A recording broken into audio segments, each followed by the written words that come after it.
Bismillahirrahmanirrahim. Assalamualaikum warahmatullahi wabarakatuh. Yang kami hormati Bapak Kepala SMK Negeri Buku, Bapak Ibu Guru, calon guru penggerak angkatan ke-7 dari SMK Negeri Buku untuk Kabupaten Pacitan, dan Bapak Ibu Guru SMK Negeri Buku. Alhamdulillah pada pagi hari ini kita bisa bersilaturahim dalam rangka kegiatan diseminasi budaya positif CGP Angkatan ke-7 SMK Negeri Buku Kabupaten Pacitan dalam keadaan sehat dan bahagia.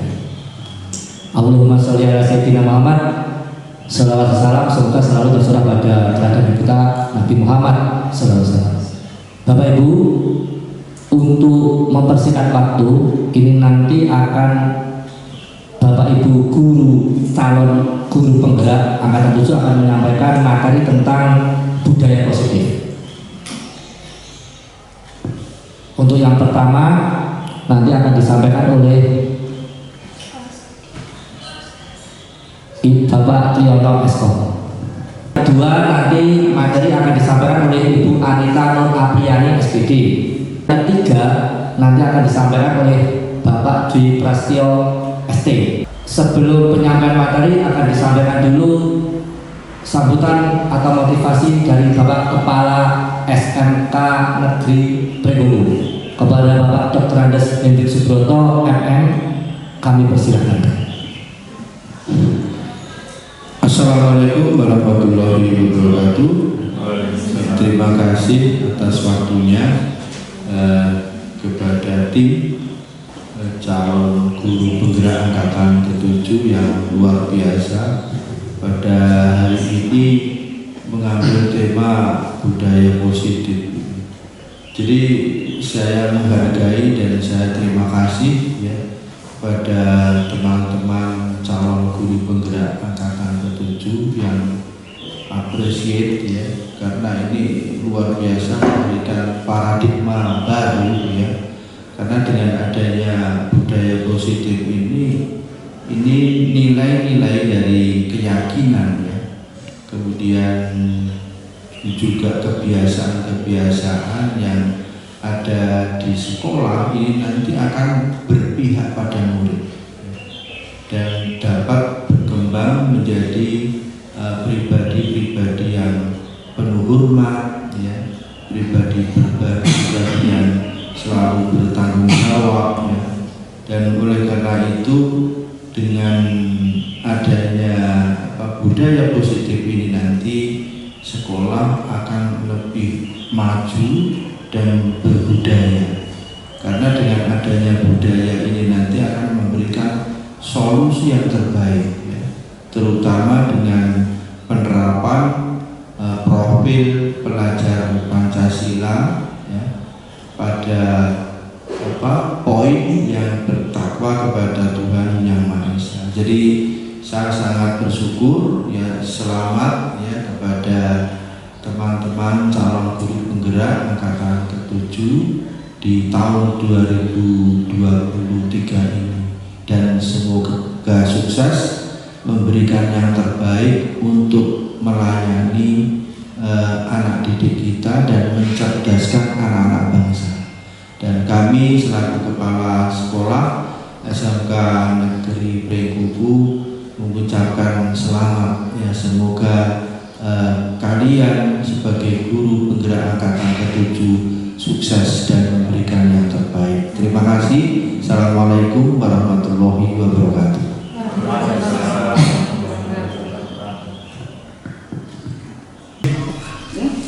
Bismillahirrahmanirrahim. Assalamualaikum warahmatullahi wabarakatuh. Yang terhormat Bapak DS Hendrik Subroto MM selaku Kepala Sekolah yang bersedia mendampingi saya, mensupport saya dalam diseminasi penerapan budaya positif ini.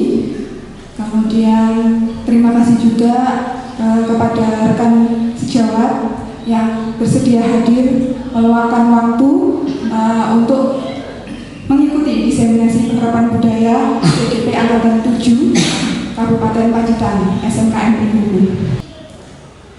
Sekali lagi saya ucapkan selamat datang guru hebat SMKN Hukum. Mari kita belajar bersama, berkolaborasi bersama, saling mendukung satu sama lain. Mari bergerak bersama mewujudkan budaya positif menuju visi terwujudnya profil pelajar Pancasila.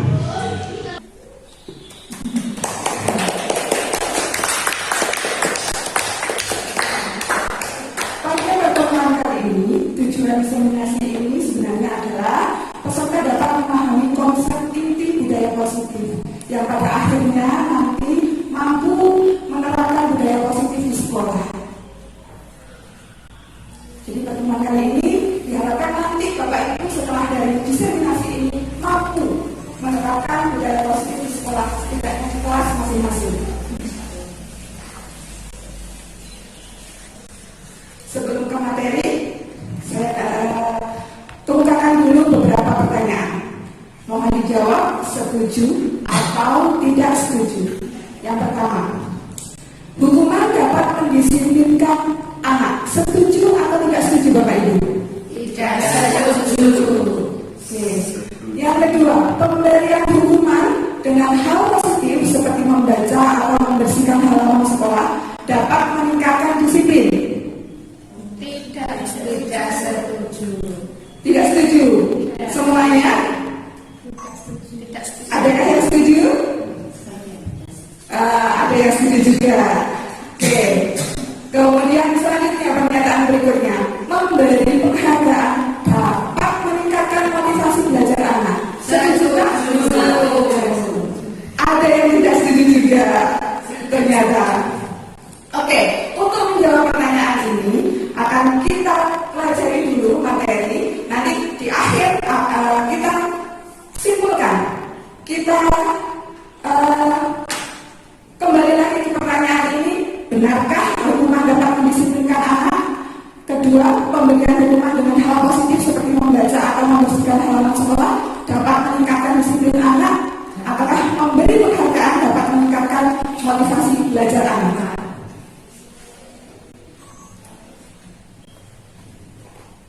Nah, menurut metode belajar kita hari ini Bapak Ibu, yang pertama adalah perubahan paradigma belajar. Yang kedua adalah disiplin positif dan nilai-nilai kebajikan universal. Yang ketiga, kebutuhan dasar manusia dan dunia berkualitas. Yang keempat, teori motivasi, hukuman dan penghargaan serta restitusi. Yang kelima adalah restitusi dan 5 posisi kontrol. Keenam, keyakinan kelas. Dan terakhir adalah segitiga restitusi.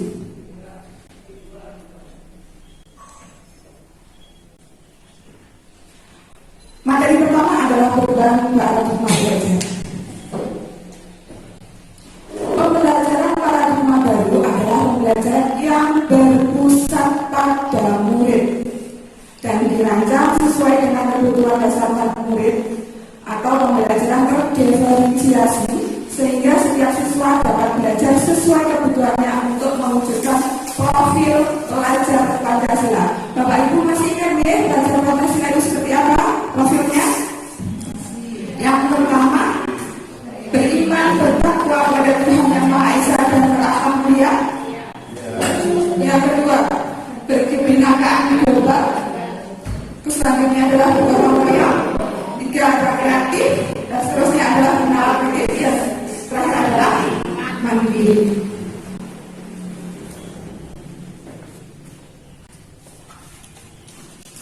Apa sih budaya positif itu?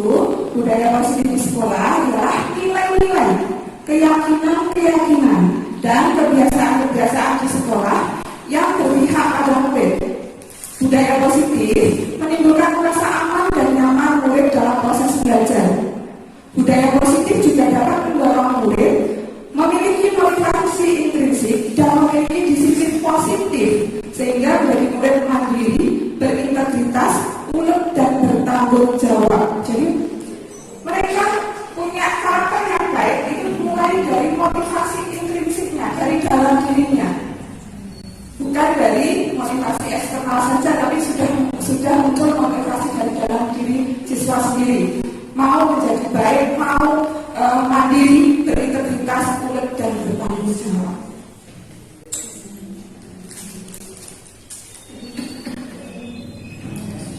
Sebelum langkah ke materi berikutnya, mari kita bermain dulu. Bapak Ibu pasti sudah menerima satu lembar kertas kecil, sudah. Sampun ya. Sekarang coba di kertas itu tuliskan hal yang paling berharga dalam hidup Anda. Hal yang paling berharga dalam hidup Anda. Jangan sampai sebelah-sebelahnya tahu dulu. Jadi nanti permainannya adalah rekan bersama berdua, nanti berpasangan untuk mengetahui apa yang ditulis itu. Jadi hal yang paling berharga dalam hidup Anda bisa mungkin BKB, mungkin juga keluarga, atau mungkin juga apa ya? Anu. Silakan. Sambut Bapak Ibu. Ya. Oke, sekarang lipat kertas itu kecil-kecil sampai bisa digenggam di tangan. Sambut.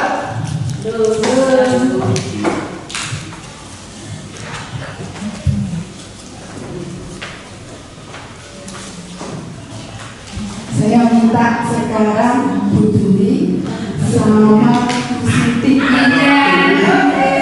Ayo ke depan Bu.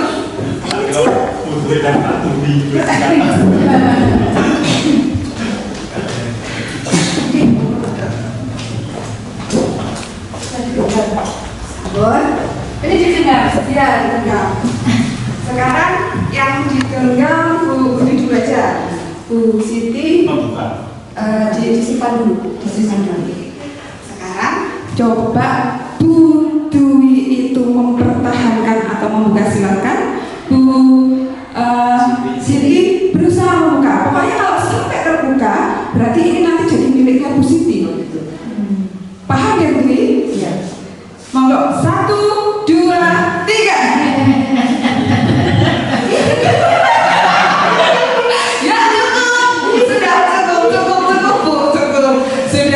Berarti Bu Siti nggak berhasil ya, nggak berhasil membuka punyanya Bu Dwi.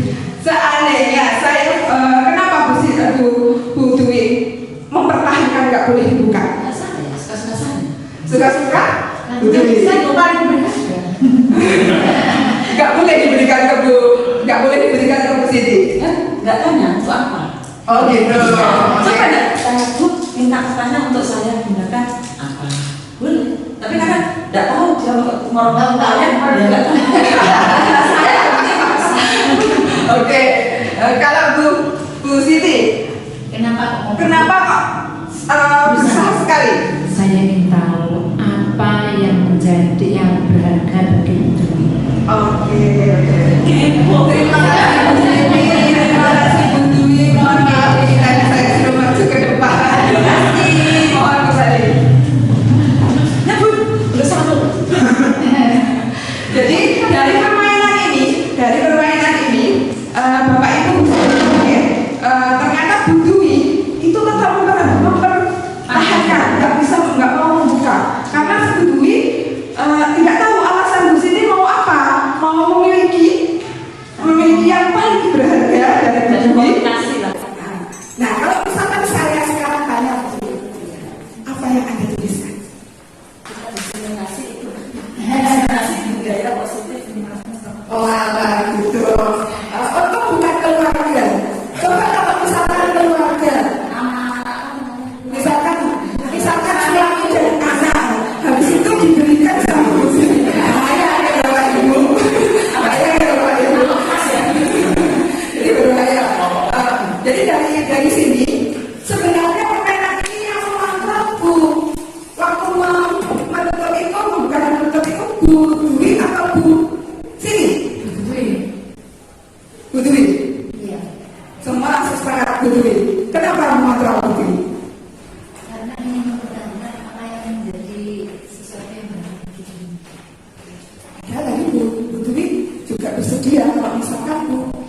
kontrolnya tetap di diri sendiri.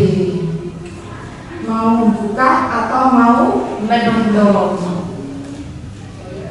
walaupun ada paksaan dari Bu Siti, mungkin Bu Siti mau bertanya ataupun Bu Siti merayu Bu Dwi, Bu tak kasih ini, buka, tetap ada kontrol dari Bu Dwi, mau buka atau enggak itu tetap ada kontrol dari Bu Dwi. Jadi dari diri sendiri. Saya lanjut ya.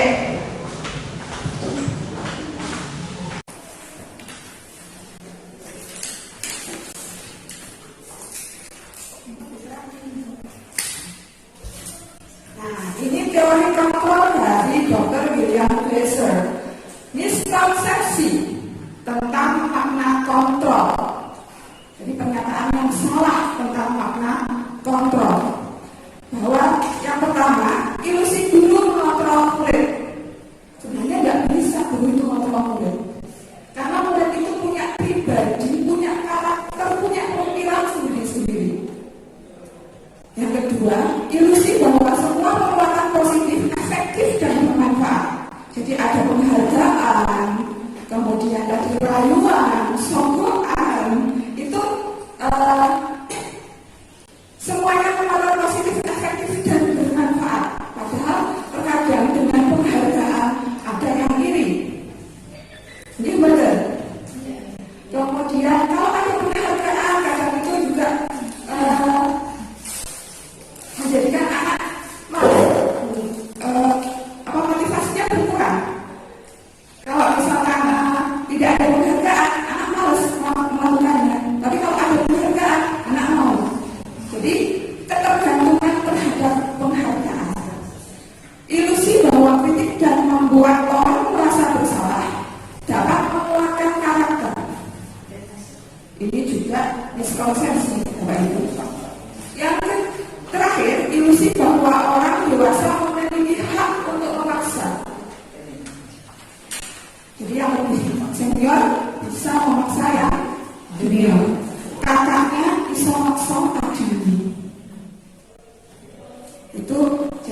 Itu termasuk miskonsepsi kalau menurut Dr. William Glasser. Setuju atau bukan Bapak Ibu?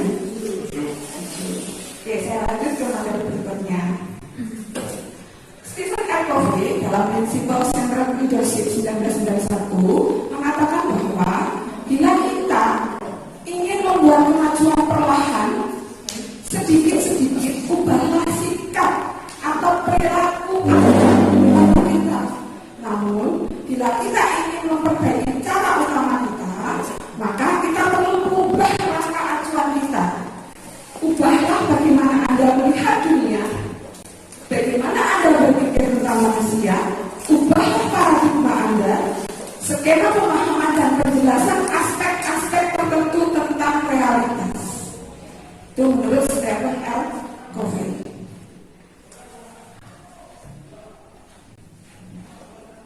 Nah, ini perubahan paradigma stimulus respon kepada pendekatan teori kontrol.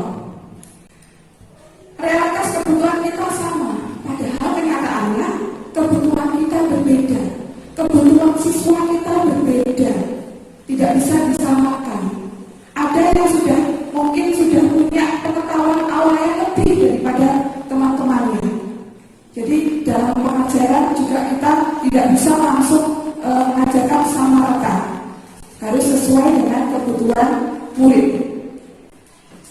Semua orang melihat yang sama, padahal kenyataannya setiap orang memiliki gambaran yang berbeda, tafsiran yang berbeda. Dengan membaca WA saja, kadang tafsiran kita, pemahaman kita juga berbeda. Ini menurut Bapak Ibu. Kita merubah orang lain agar berpandangan yang sama dengan kita. Ini sering sekali di dunia kerja bersama. Kita merubah orang lain agar berpandangan yang sama dengan kita. Padahal kenyataannya kita berusaha memahami pandangan orang lain tentang dunia. Perilaku buruk dianggap sebagai kesalahan. Padahal semua perilaku memiliki tujuan. Anak-anak nakal itu pasti punya alasannya. Orang lain dapat mengontrol saya,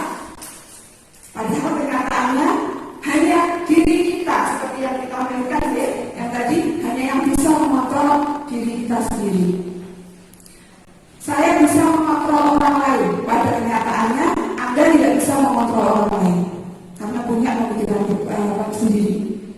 Pemaksaan ada pada saat rujukan gagal. Kenyataannya kolaborasi dan konsensus menciptakan pilihan baru dengan musyawarah mufakat maksudnya. Kemudian model berpikir menang kalah. Menang pasti ada yang kalah. Padahal model berpikir win-win solution itu ada. Gitu? Nah, sekarang lanjut lagi mengenai disiplin positif. Nah, lanjut aja ini. Disiplin menurut Bapak pendidikan kita yang jadi wawancara adalah di mana ada kemerdekaan, disitulah harus ada disiplin yang kuat. Sesungguh pun disiplin itu bersifat self-disiplin, yaitu kita sendiri yang mewajibkan kita dengan sekeras-kerasnya. Tentu itu sama saja. Sebab jikalau kita tidak cakap melakukan self-disiplin, wajiblah penguasa lain mendisiplinkan kita. Dan peraturan demikian itu harus ada di dalam suasana yang merdeka. Makanya sekarang kita menganut kurikulum merdeka. Ini sudah dipikirkan oleh Ki Hajar Dewantara sejak dulu kala.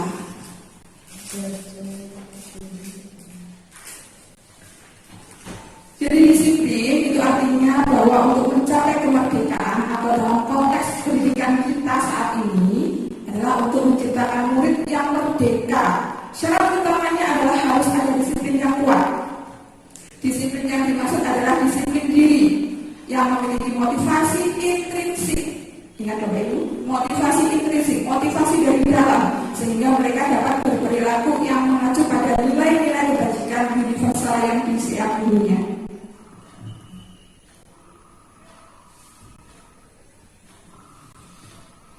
Setelah mengenal kata disiplin, sekarang kita disiplin positif. Disiplin positif merupakan salah satu cara penerapan disiplin yang bertujuan untuk menumbuhkan kesadaran serta memberdayakan anak untuk melakukan sesuatu tanpa sokongan, tanpa ancaman maupun hukuman. Disiplin positif membuat murid mengerti bahwa ketika ia tidak terlambat, maka ia akan merasa nyaman, bukan karena akan dihukum oleh guru jika tidak terlambat atau karena ingin mendapat pujian. Jadi ketika murid itu datang tidak terlambat, dia akan merasa nyaman, tidak terburu-buru, tidak ketinggalan mata pelajaran yang harus bertanya dengan temannya dan sebagainya.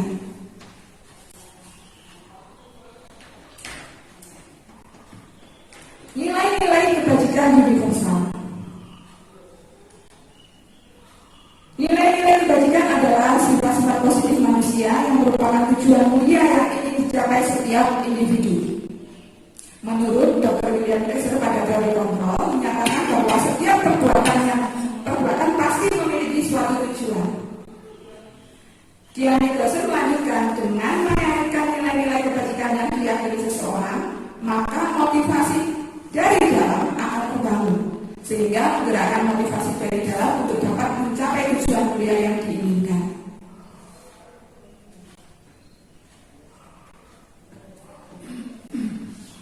Menikah nilai-nilai kebajikan dari 6 institusi organisasi. Ada yang pertama profil belajar Pancasila, yang kedua dari IBO, kemudian ada 9 pilar dari IHF, ada petunjuk sumber hidup dan keterampilan hidup, ada The 7 Essential Virtues dan The Virtues Project. Ini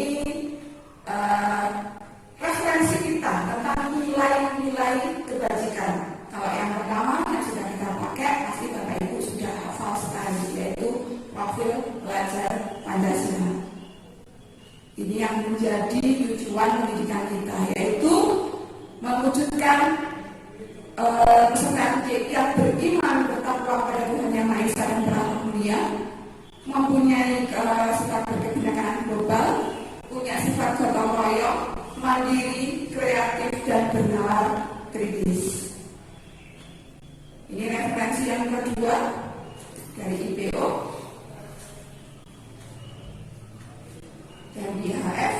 Kemudian yang keempat ada dari Life Studies and Lifestyle, petunjuk hidupnya, petunjuk seumur hidup dan keterampilan hidup. Selanjutnya adalah The Seven Essential Virtues. Yang terakhir adalah dari Virtus Project atau banyak nilai-nilai kebajikan.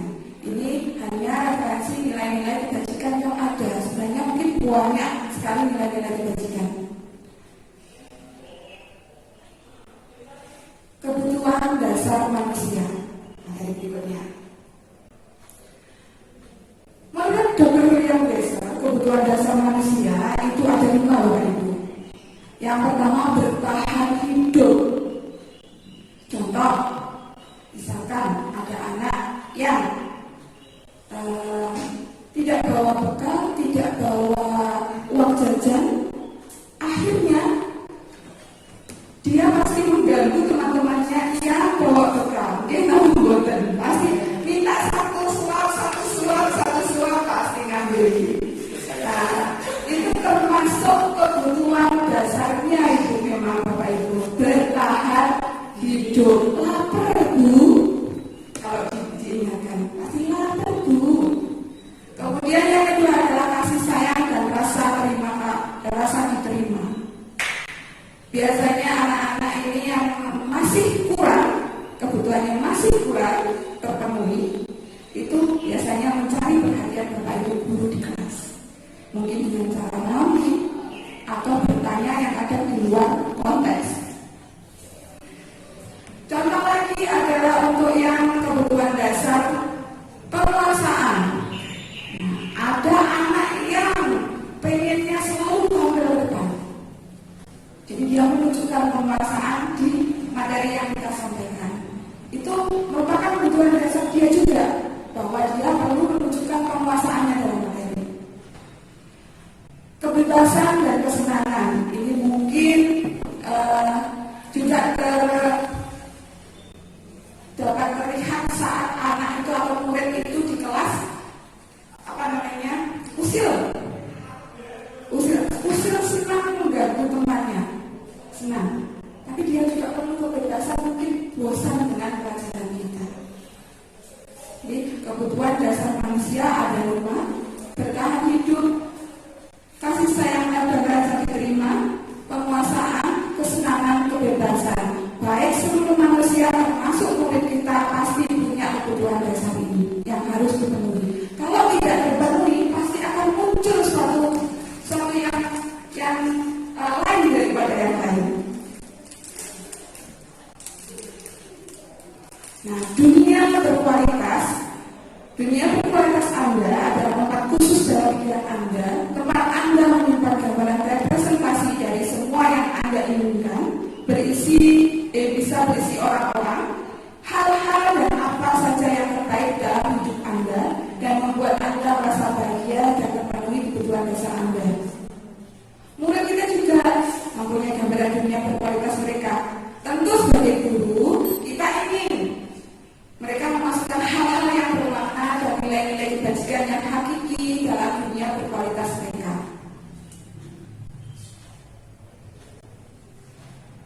Materi selanjutnya adalah motivasi perilaku manusia. Pertanyaannya, sebagai seorang pendidik, saat Anda perlu hadir di suatu pelatihan, motivasi apakah yang mendasari tindakan Anda?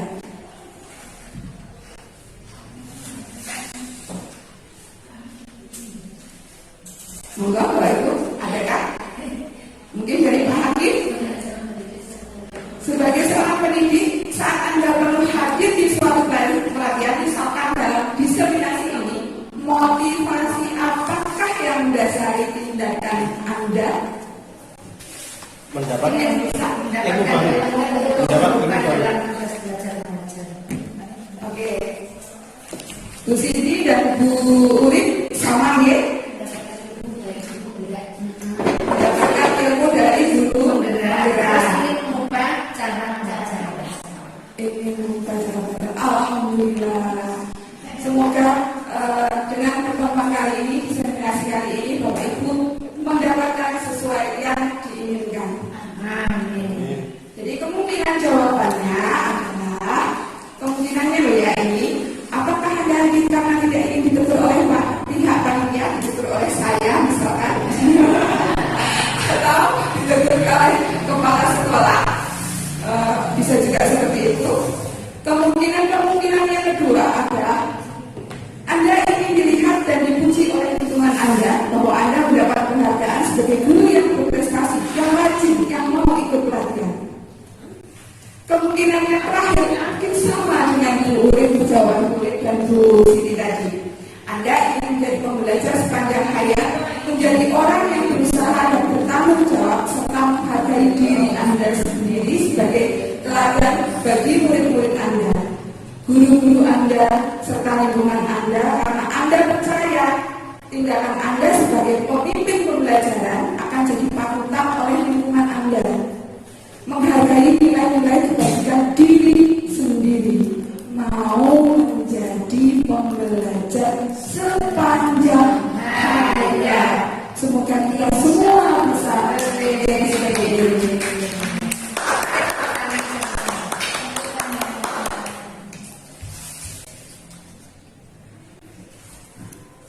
Jadi menurut Harry Goldstein dalam buku Restructuring School Discipline menyatakan ada 3 Bapak Ibu motivasi perilaku manusia. 3 motivasi perilaku manusia. Jadi 3 kemungkinan jawaban tadi sebenarnya menjawab 1. Yang pertama, menghindari ketidaknyamanan atau hukuman, teguran dari saya tadi. Jadi apa yang akan terjadi apabila saya tidak melakukannya? Mungkin gak enak sama wanita. Yang kedua, ingin mendapat penghargaan. Mungkin seperti tadi ya, guru yang rajin. Kemudian yang ketiga adalah menghargai nilai-nilai kebajikan, mau menjadi pembelajar sepanjang hayat. Tapi Bapak Ibu dari contoh tadi sudah terlihat nomor 1 dan nomor 2 itu adalah motivasi eksternal Bapak Ibu. Jadi baru dari motivasi eksternal, belum ada yang timbul dari inisiatif diri sendiri. Tapi alhamdulillah ini tadi jawabannya semua adalah menjadi pembelajar sepanjang hayat. Berarti Bapak Ibu sudah punya motivasi internal. Alhamdulillah. Lanjut. Disiplin positif. Tujuan dari disiplin positif adalah menanamkan motivasi yang ketiga pada murid-murid kita, yaitu untuk menjadi orang yang mereka inginkan dan menghargai diri sendiri dengan nilai-nilai yang mereka percaya. Jadi timbul dari dalam diri murid siswa sendiri.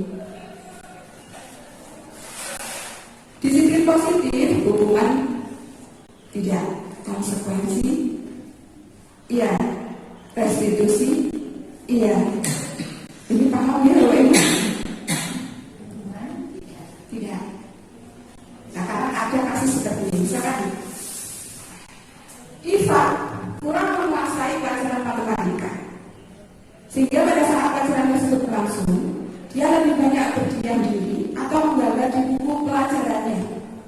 Pada saat guru matematikanya Pak Seno menanyakan pertanyaan, Iva menjawab gugup dan tak sengaja menjatuhkan tasnya dari kursi, serta tiba-tiba menjawab gagap pada saat berupaya menjawab.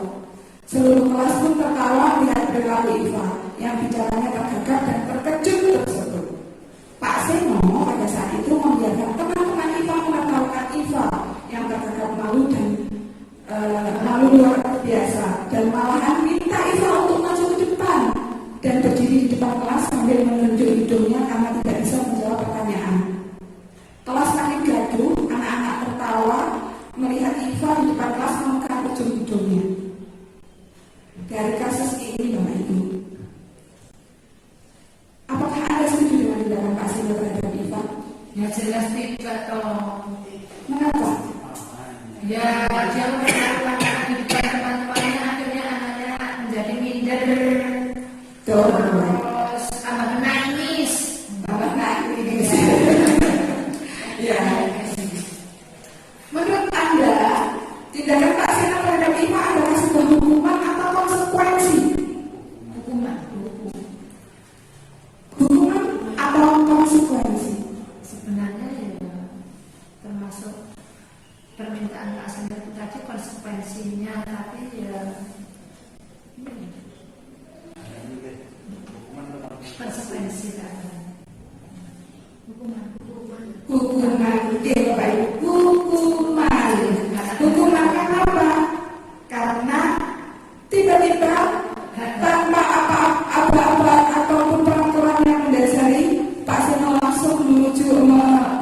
mengarahkan IFA ke depan kelas, langsung menghukum dengan tunjuk hidung. Itu sama aja sebenarnya adalah bullying terhadap IFA.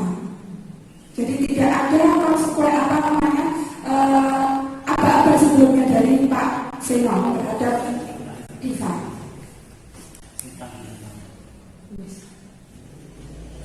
Hukuman itu bersifat tidak terencana atau tiba-tiba.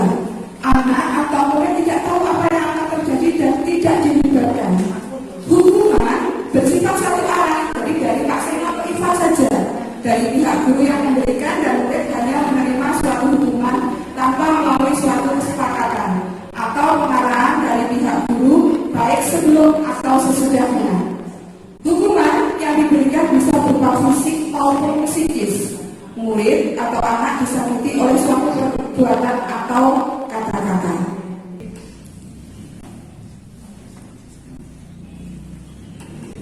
Kasus kedua, Ibu Anas, guru kelas 2 SD, mendapatkan masalah.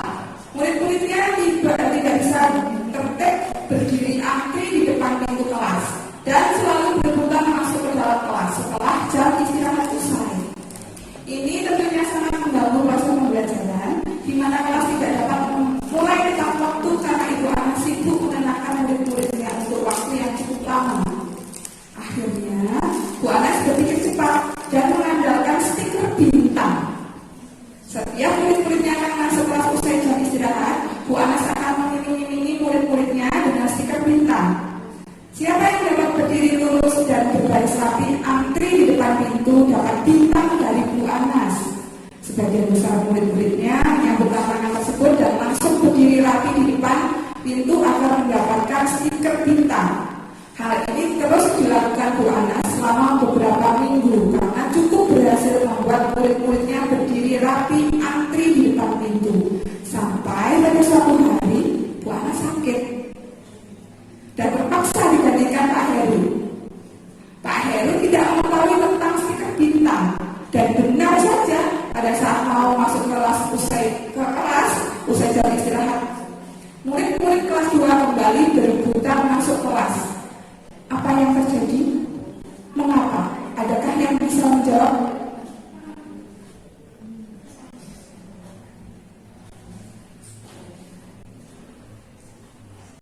Adakah yang bisa menjawab?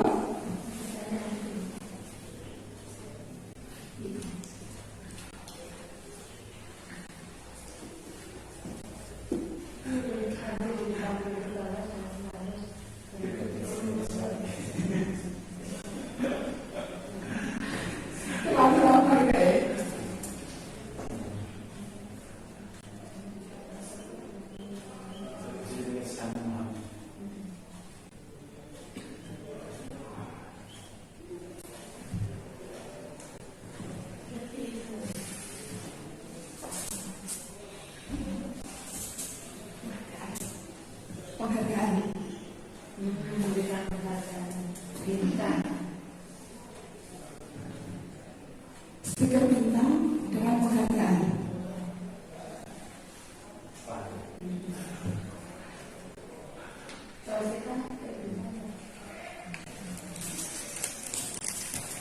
Berdasarkan dari motivasi yang kita pelajari tadi, motivasi tadi kan ada eksternal sama internal. Jadi dari kasus tersebut kelas 2 tadi, berdasarkan dari motivasi yang kita pelajari sebelumnya, kira-kira motivasi intrinsik apa internal, maksudnya dari dalam diri siswa atau dari luar? Dari luar. Karena kalau misalkan nggak dapat stiker bintang, mereka akhirnya masih acak-aculit. Adakah cara lain agar murid-murid kelas 2 bersedia antri di depan kelas tanpa diberi penghargaan stiker? Ada ya Bapak Ibu, ada, yaitu kita pahamkan anak-anak mereka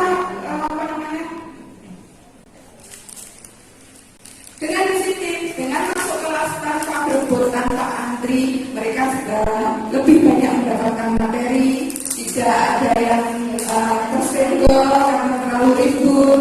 Jadi mereka diberi apa namanya, pengertian, biar mereka timbul motivasi dalam diri mereka untuk mau mengikuti pembelajaran tanpa harus mengandalkan penghargaan stiker bintang tadi, Bapak Ibu.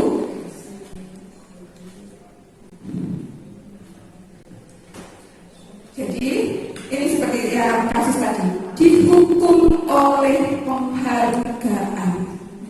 Alfikon mengatakan bahwa saat kita berulang kali menjanjikan hadiah kepada anak-anak agar berperilaku bertanggung jawab, atau kepada seorang murid agar mempelajari sesuatu yang baru, atau kepada seorang karyawan agar melakukan pekerjaan yang berkualitas, kita sedang berasumsi mereka tidak dapat melakukannya. Kita berasumsi bahwa mereka sebenarnya tidak bisa melakukannya, atau mereka tidak akan memilih untuk melakukannya. Ini menurut Alfikon, dihukum oleh penghargaan. Jadi penghargaan itu tidak selalu baik.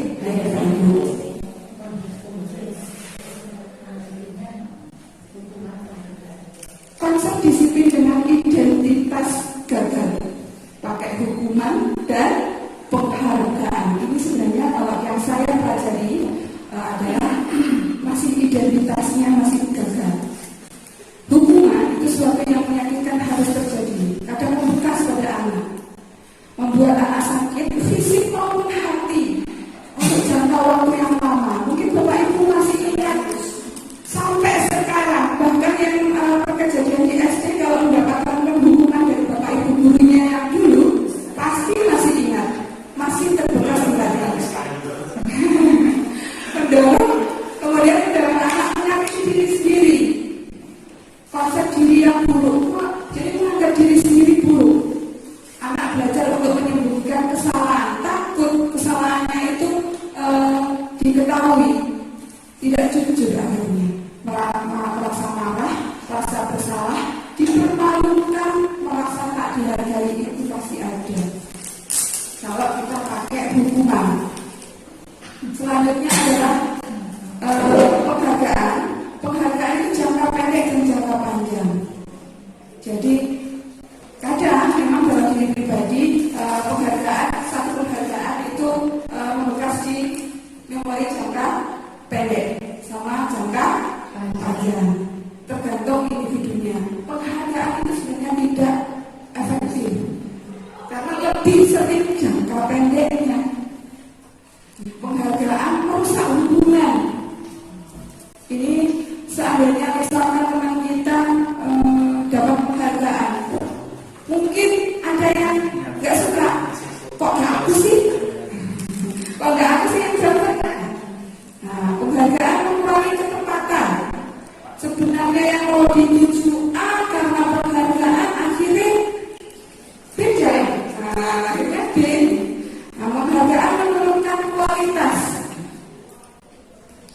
Kalau dari dalam dirinya sudah tumbuh mau baik, tapi karena penghargaan kualitasnya turun. Soalnya kenapa? Tanpa penghargaan akhirnya gak dilakukan lagi, gak jadi, kualitasnya turun. Penghargaan mematikan kreativitas. Penghargaan juga menghukum, tidak muncul motivasi dalam diri atau intrinsik.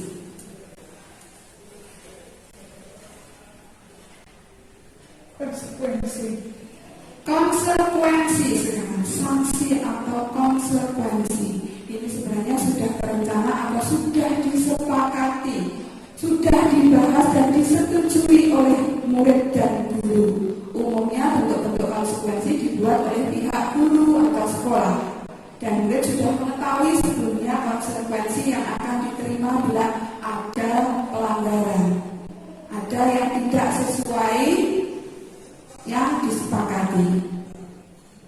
Murid tetap dibuat tidak nyaman untuk jangka waktu yang pendek maupun panjang. Konsekuensi biasanya diberikan berdasarkan suatu data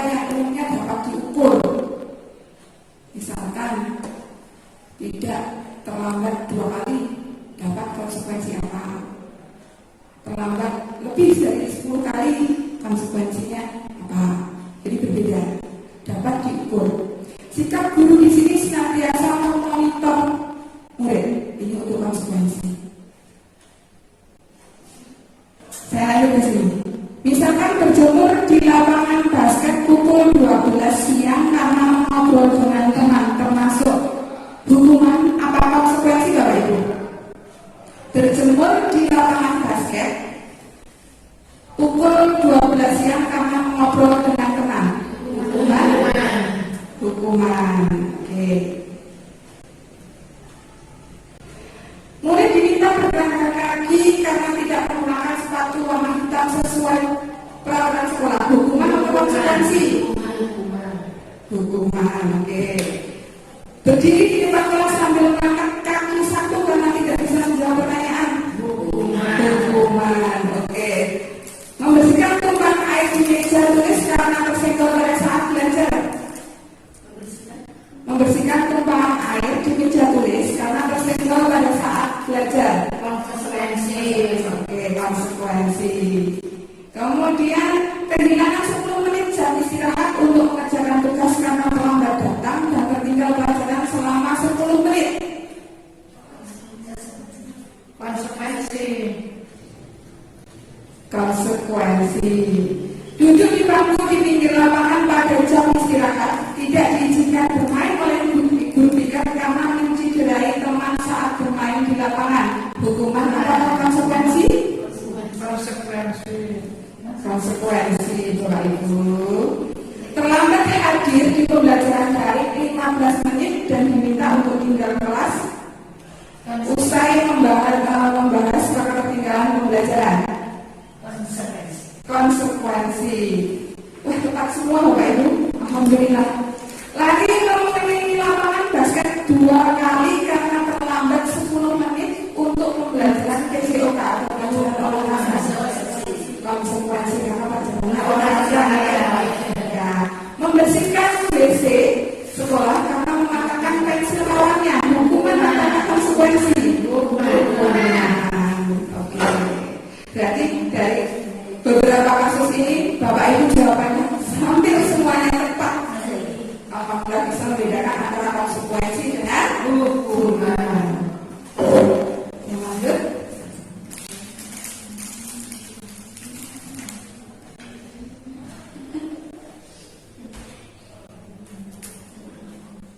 Ke posisi kontrol restitusi. Restitusi adalah proses menciptakan kondisi bagi murid untuk memperbaiki kesehatan mereka sehingga mereka bisa kembali pada kelompok mereka dengan karakter yang lebih kuat. Restitusi merupakan proses kolaboratif yang mengajarkan murid untuk mencari solusi untuk masalah mereka dan membantu mereka berpikir tentang orang seperti apa yang mereka inginkan dan bagaimana mereka harus memperlakukan orang lain. Ini menurut Jackson 1996.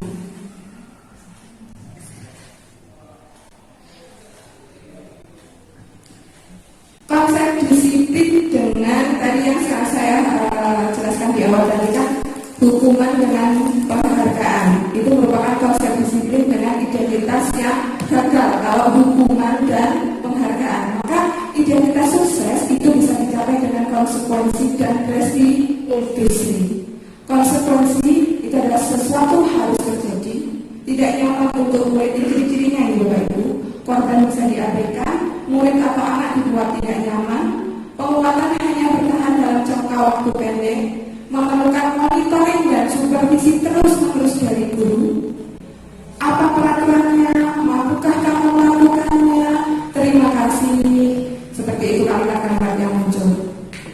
Murid atau anak menghormati peraturan, stimulus respon terjadi, mendorong kepatuhan dan konsep diri baik. Restitusi itu cirinya adalah merupakan pilihan menguatkan untuk murid atau anak dalam jangka waktu panjang. Korban mendapat ganti, murid atau anak mendapat penguatan, masalah terpecahkan. Jadi ada solusinya. Murid belajar bertanggung jawab untuk perilakunya. Fokus pada pemecahan masalah dalam jangka waktu panjang. Jadi pertanyaan yang muncul biasanya adalah apakah yang kami yakini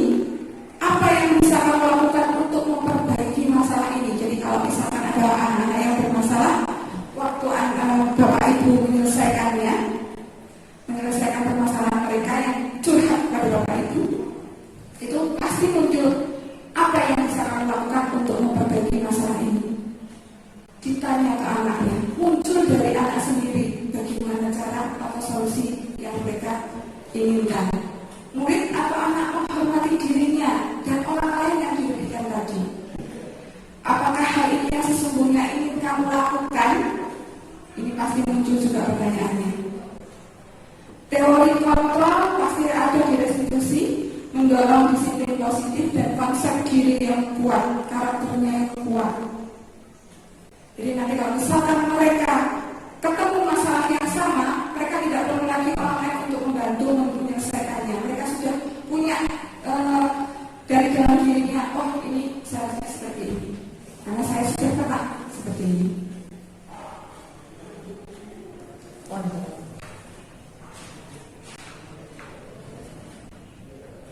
Ini masih sama Bapak Ibu.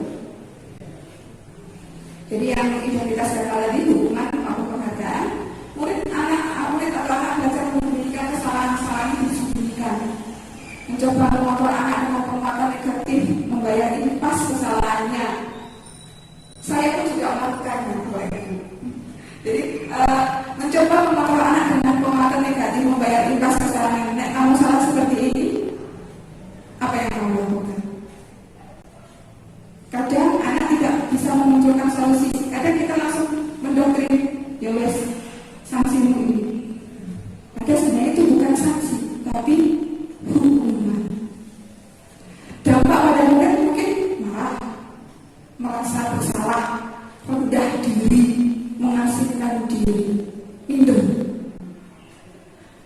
Kemudian hukuman juga tiba-tiba tidak diharapkan atau sangat melukai. Hukuman dibuat guru. Hukuman juga menyakitkan karena guru menjalani konsekuensi dengan menyalahkan, mengkritik, menyindir, merendahkan. Terkadang kita tanpa sadar seperti itu. Nah, identitas sukses dari disiplin itu bisa dicapai dengan konsekuensi, restitusi, seperti yang saya jelaskan tadi di sebelumnya.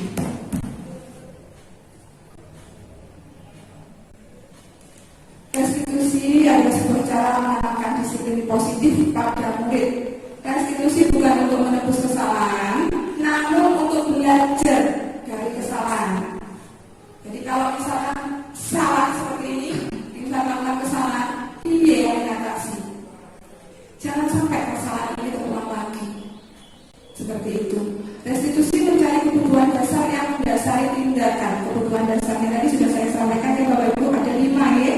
Tadi, kemudian restitusi memperbaiki hubungan. Jadi tidak ada yang tersakiti, yang dirugikan dengan yang merugikan, nanti saling memaafkan, saling ya mengingatkan. Mungkin yang dirugikan mengingatkan, saya itu pengennya seperti ini. Yang diingatkan, oh ternyata temanku maunya seperti ini. Jadi tidak ada yang tersakiti di sini, memperbaiki hubungan. Kemudian restitusi adalah tawaran, bukan paksaan. Saling introspeksi. Si anak ini kalau misalkan melakukan kesalahan, jangan dipaksa. Sanksimu ini, ikuti ini. Biarkan mereka berkomunikasi berdua. Kalau memang kesalahan berdua, bagaimanakah cara solusinya dari permasalahan mereka? Restitusi menuntut untuk melihat ke dalam diri. Restitusi adalah cara yang paling baik. Restitusi fokus pada karakter bukan tindakan. Restitusi menguatkan. Restitusi juga fokus pada solusi dari permasalahan. Saya putarkan video. Ini ada di LMS Guru Penggerak.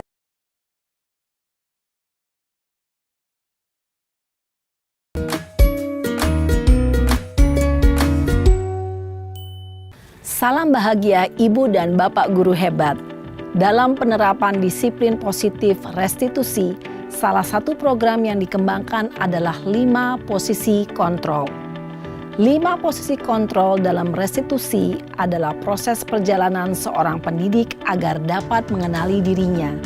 Pada video kali ini, kita akan membahas tentang 5 posisi kontrol yang dikembangkan oleh Diane Goossen dan contoh penerapannya.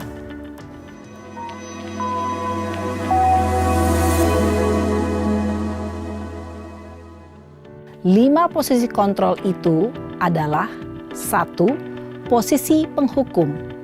2. Posisi pembuat merasa bersalah. 3. Posisi teman. 4. Posisi pemantau atau monitor. Dan 5. Posisi manajer. Untuk lebih memahami kelima posisi tersebut, mari kita saksikan kasus Naren yang terlambat hadir 20 menit di sekolah dan melihat bagaimana kelima posisi kontrol dalam menghadapi masalah tersebut.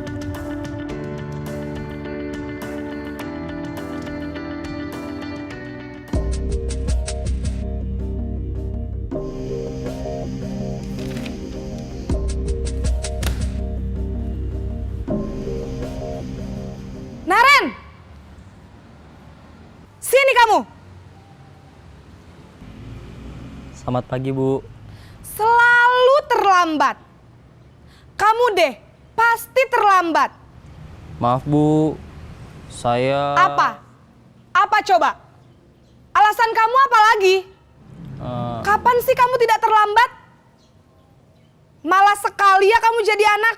Saya... Dasar pemalas. Gak kapok-kapok sih kamu. Sudah berapa kali terlambat?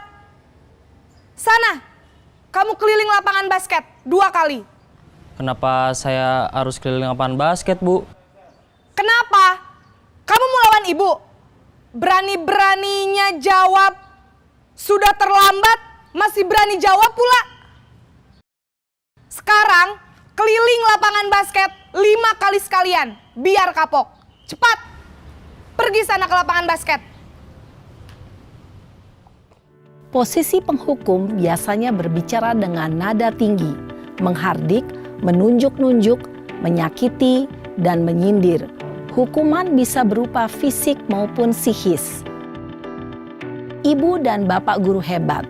Dampak yang terjadi pada murid ketika guru berada pada posisi penghukum adalah murid cenderung akan memberontak, bahkan menyimpan dendam.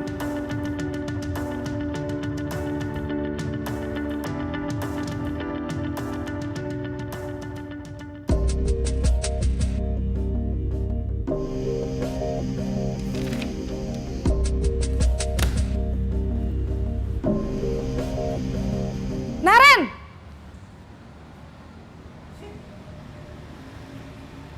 Selamat pagi, Bu. Naren. Kamu kenapa terlambat lagi, nak? Ya Tuhan, Naren. Kamu senang ya bikin ibu susah ya? Kalau kamu terlambat lagi, nanti ibu yang ditegur bapak kepala sekolah, nak. Disangka ibu tidak bisa membina kamu. Duh, gimana ini? Maaf, Bu. Duh, Gusti Naren. Kamu suka ya kalau ibu ditegur bapak kepala sekolah? Terus, sekarang ibu harus tulis apa ini di buku absen? Ini kamu sudah sering terlambat loh. Ibu harus apa coba?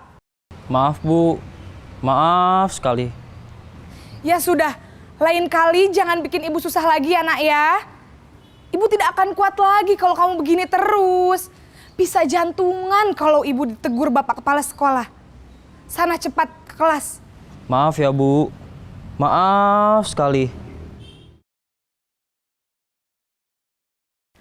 Posisi pembuat rasa bersalah berbicara dengan nada tenang, cenderung lembut.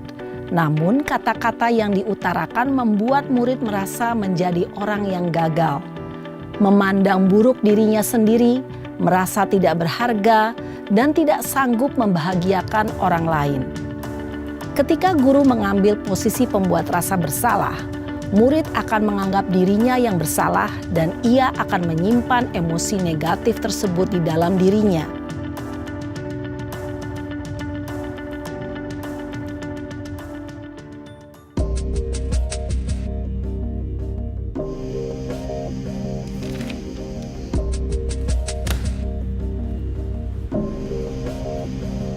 Naren!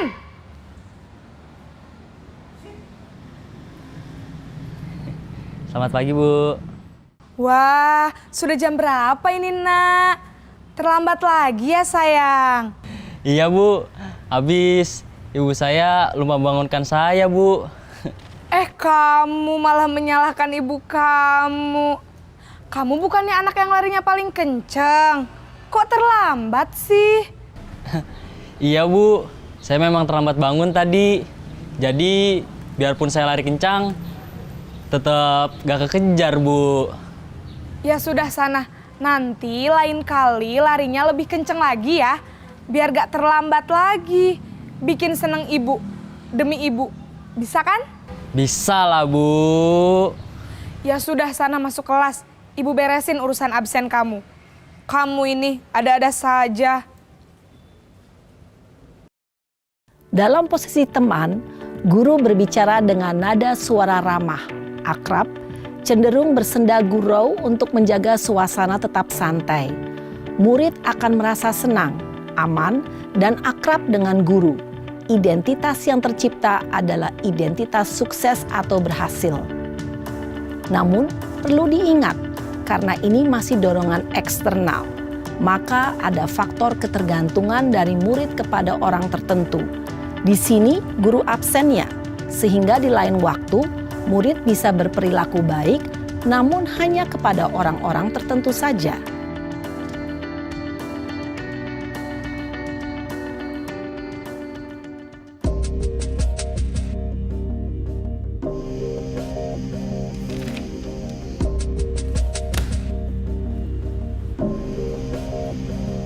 Naren!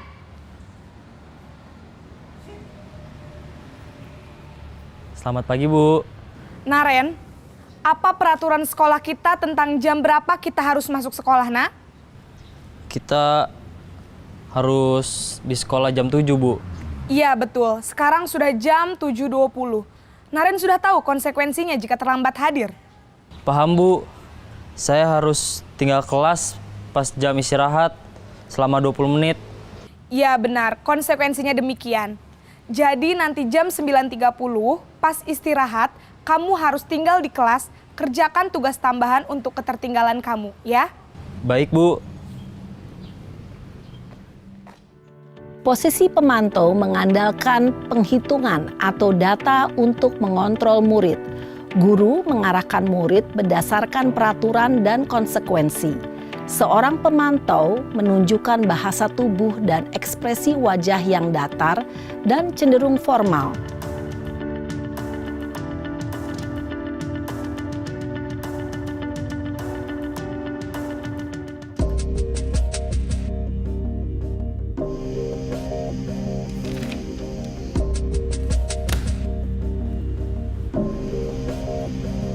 Naren!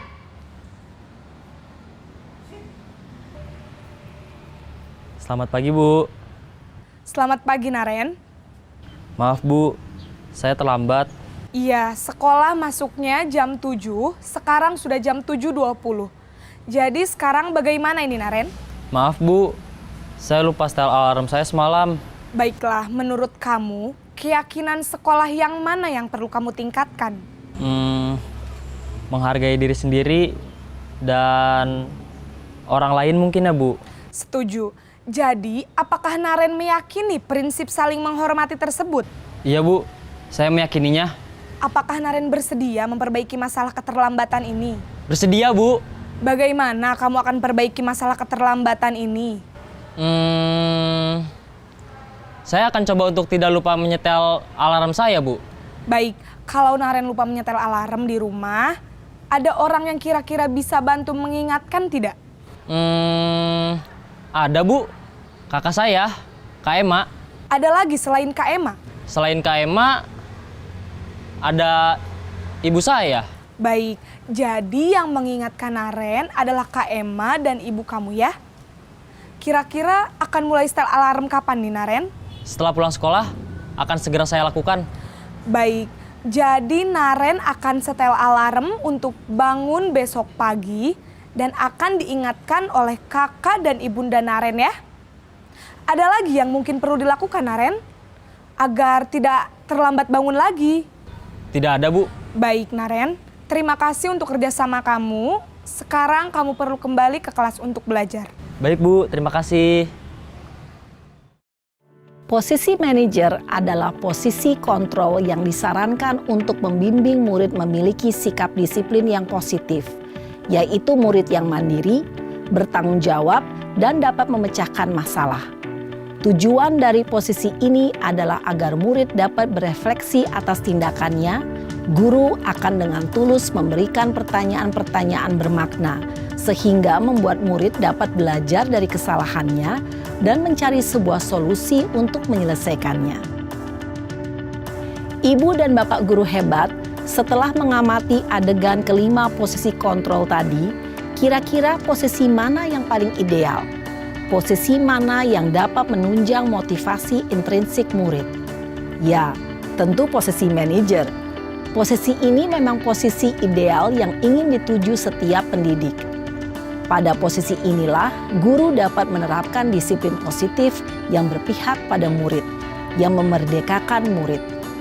Perjalanan seorang pendidik tentunya tidak mudah untuk sampai pada posisi seorang manajer.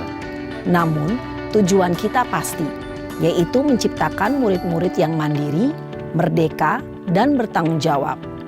Semoga penggambaran 5 posisi kontrol yang telah diperlihatkan ini dapat menjadi ajang refleksi bagi kita semua, agar dapat terus mengasah dan menerapkan disiplin positif yang memerdekakan murid.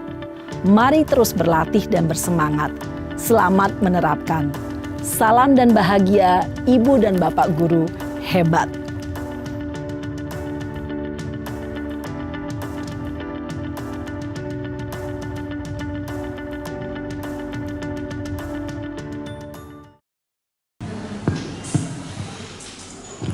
Saya lanjut Bapak Ibu.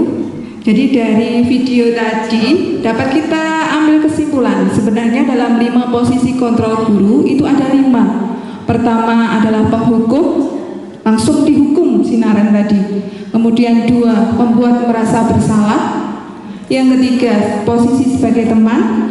Yang keempat adalah posisi sebagai pemantau, dan yang terakhir adalah manajer. Masing-masing dari 5 posisi kontrol sudah dicontohkan dalam video tersebut. Kemudian sudah dibahas juga oleh narasumber di video tersebut bahwa yang paling kita inginkan itu sebenarnya adalah manajer, posisi kontrol sebagai manajer. Dengan posisi kontrol sebagai manajer, kita dapat menimbulkan motivasi intrinsik, motivasi dalam diri anak sendiri untuk tidak terlambat seperti yang terjadi pada Naren tadi. Jadi ada solusinya, ada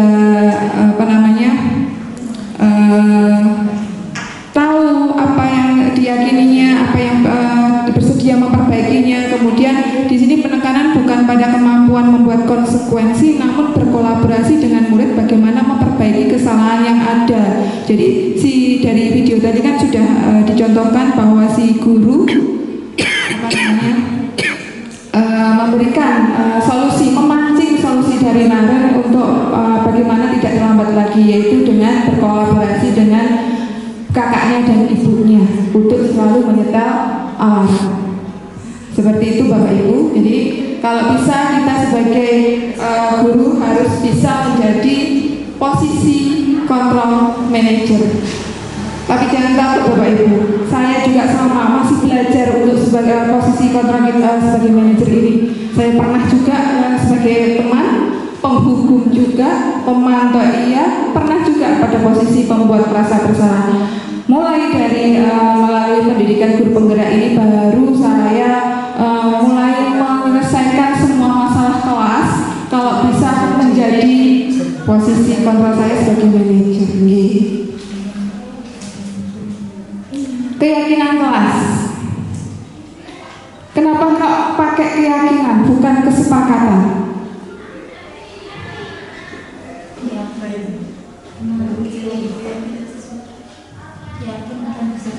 Betul, karena yakin itu dari diri sendiri. Kalau sepakat belum tentu yakin untuk melakukannya. Gitu Bapak Ibu? Yaitu keyakinan kelas, yaitu nilai-nilai kebajikan universal seperti yang disebutkan tadi ada 6 yang disepakati secara tersirat dan tersurat lepas dari latar belakang suku, negara, bahasa maupun agama. Mengapa seseorang akan lebih tergerak dan bersemangat untuk menjalankan keyakinannya daripada hanya sekedar mengikuti serangkaian peraturan tertulis tanpa makna? Murid-murid pun demikian. Mereka perlu mendengarkan dan memahami aturan sesungguhnya tentang peraturan-peraturan yang diberikan. Ngapa enek peraturan menukui? Apa nilai-nilai kebajikan di balik peraturan tersebut? Jadi mereka paham kenapa harus melaksanakan peraturan yang dibuat. Apa tujuan utamanya dari peraturan, dan menjadi tidak tertarik atau takut sehingga hanya sekedar mengikuti, mentaati serangkaian peraturan yang mengatur mereka tanpa memahami tujuan mulianya dibuat si peraturan tersebut. Jadi dibuatlah keyakinan. Setidaknya adalah keyakinan pada mata pelajaran yang Bapak Ibu ampu. Mungkin juga keyakinan kelas.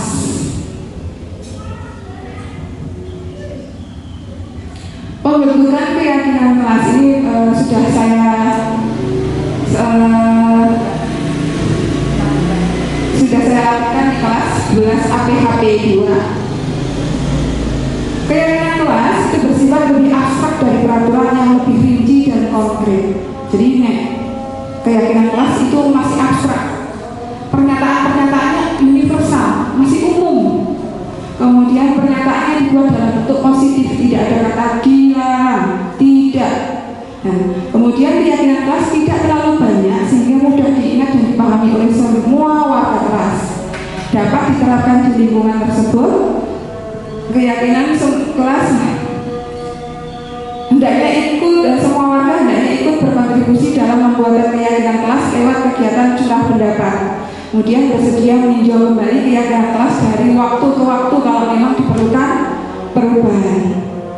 Assalamualaikum warahmatullahi wabarakatuh. Saya ingin menyampaikan refleksi saya ketika sudah mengikuti sesi diseminasi budaya positif dari paparan Ibu Anita, CGP Angkatan 7 SMK Pringkuku Kabupaten Pacitan. Yang pertama yaitu hal baru apa yang mengubah paradigma saya yang saya dapatkan. Saya ingin mengubah cara yang saya dapatkan tadi kan tentang apa? Mendidik siswa tidak dengan hukuman tetapi dengan konsekuensi. Ya, konsekuensi.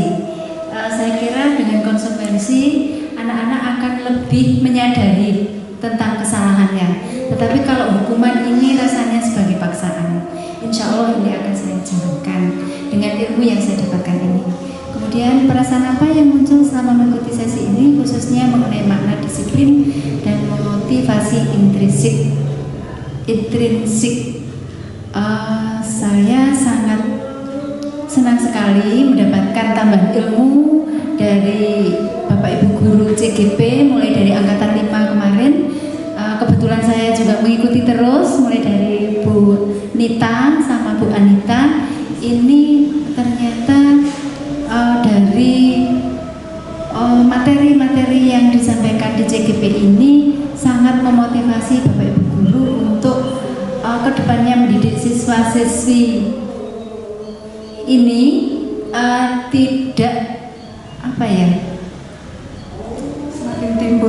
semakin timbul bullying, tetapi kita harus membiasakan anak untuk melakukan disiplin dari dirinya sendiri.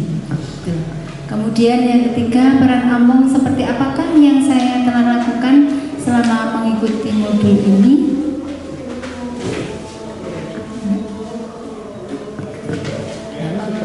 Para guru seperti apa yang panjenengan telah melakukan selama mengikuti modul ini? Mungkin posisi kontrol Ibu sudah pernah melakukan di mana? Iya. Sebagai penghukum, teman, atau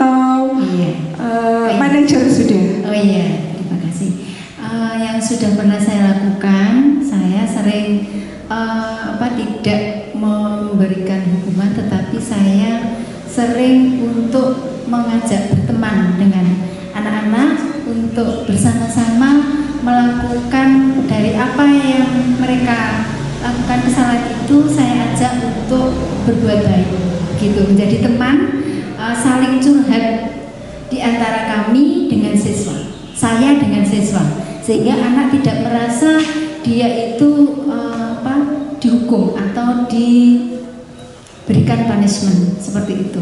Sehingga selama ini anak-anak ya kalau saya rasakan enjoy saja. Contohnya misalnya tidak mau mengikuti pelajaran di kelas atau tidak mau melakukan sholat duhur, saya giring bersama-sama ke masjid ya. Alhamdulillah semuanya mau, walaupun hujan deras kemarin saya lakukan, alhamdulillah. Yang namanya TSN biasanya itu tidak mau, alhamdulillah semuanya datang dengan motivasi saya berikan nilai lebih dari mereka melakukan apa yang saya harapkan, seperti itu. Kemudian saya akan menjadi among yang seperti apakah setelah mengikuti modul ini? Harapan saya akan menjadikan among yang disukai anak-anak dan bukan dimusuhi anak-anak, serta dikesan anak-anak hingga nanti mereka lulus dari SMK PMU. Amin. Itu saja, terima kasih Ibu Anita, mudah-mudahan sukses selalu menjalani CGB Angkatan 7 ini. Wassalamualaikum warahmatullahi wabarakatuh. Waalaikumsalam warahmatullahi wabarakatuh. Terima kasih Bu Urip atas refleksinya hari ini. Untuk diseminasi budaya positif hari ini yang telah kita lakukan, alhamdulillah sampun terlaksana lancar, dan terima kasih sekali lagi kepada Bapak Ibu atas kehadirannya, atas meluangkan waktunya, matur suwun yang tak terkira. Semoga nanti kita sebagai guru mampu bersama-sama berkolaborasi mewujudkan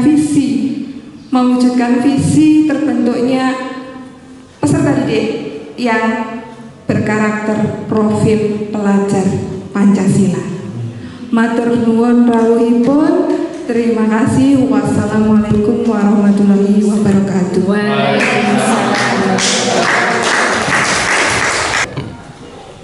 Ya, terima kasih kepada teman-teman guru penggerak angkatan ke-7, dan luar biasa apresiasinya. Hal ini ternyata dalam mewujudkan budaya positif ini, ternyata peran guru ini sangat memegang sentral, terutama guru-guru perlu memahami posisi apa yang tepat dan dapat mewujudkan budaya positif itu menjadi lebih lingkup yang lebih baik dan maupun kepada sekolah. Nah, selain itu saya mengapresiasi budaya positif ini nanti diperlukan karena sebagai pamong guru diharapkan dapat menuntut murid untuk menjadi pribadi-pribadi yang bertanggung jawab. Semoga ada closing meeting ini nanti memberikan dampak luar biasa kepada SMK Negeri Pringhuku untuk masa yang akan datang. Terima kasih. Ya, assalamualaikum warahmatullahi wabarakatuh. Waalaikumsalam.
Satu, beriman dan bertakwa kepada Tuhan Yang Maha Esa, berahlak mulia.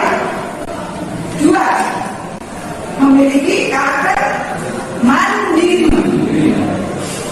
Tiga, memiliki sifat apa?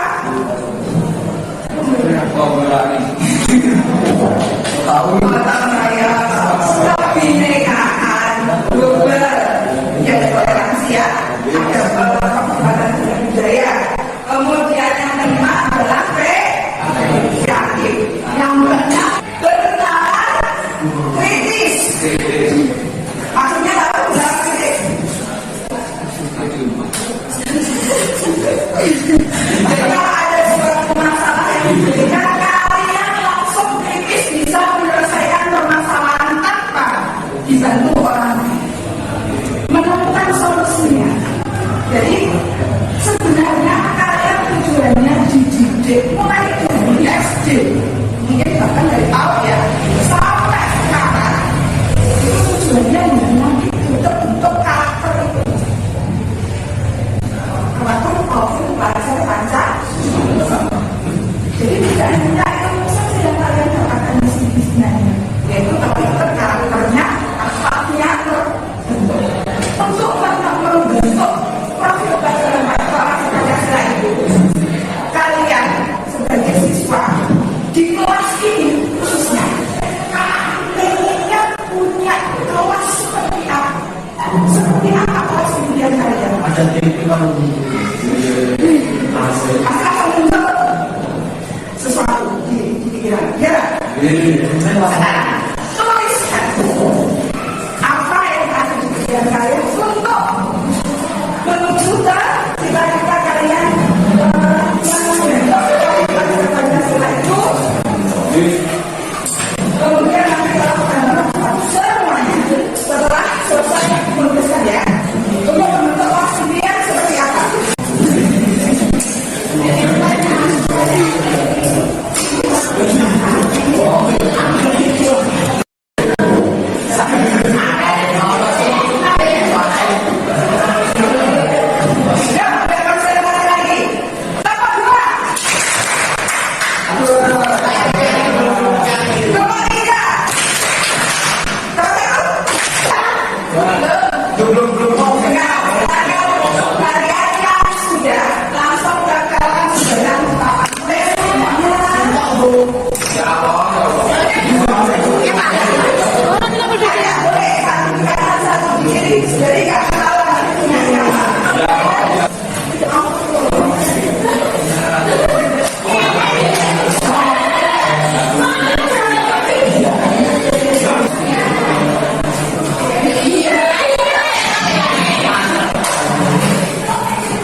Pindah kelas.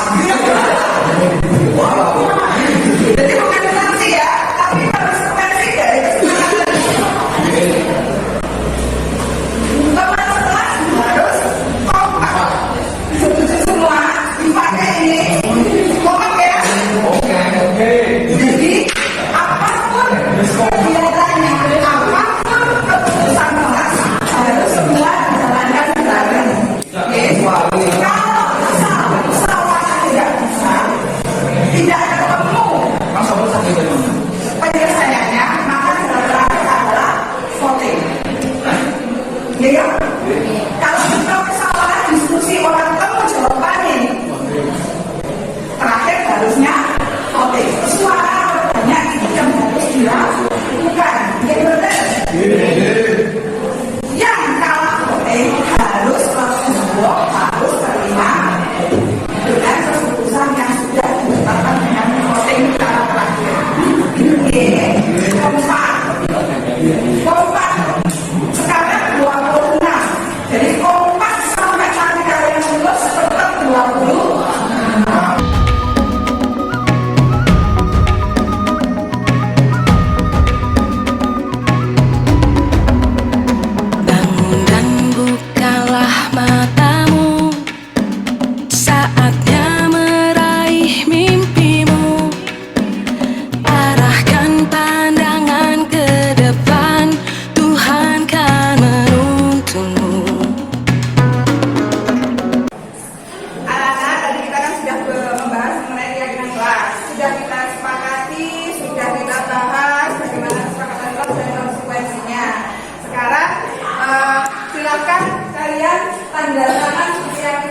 sudah dituliskan secara bagus oleh teman di sini ya.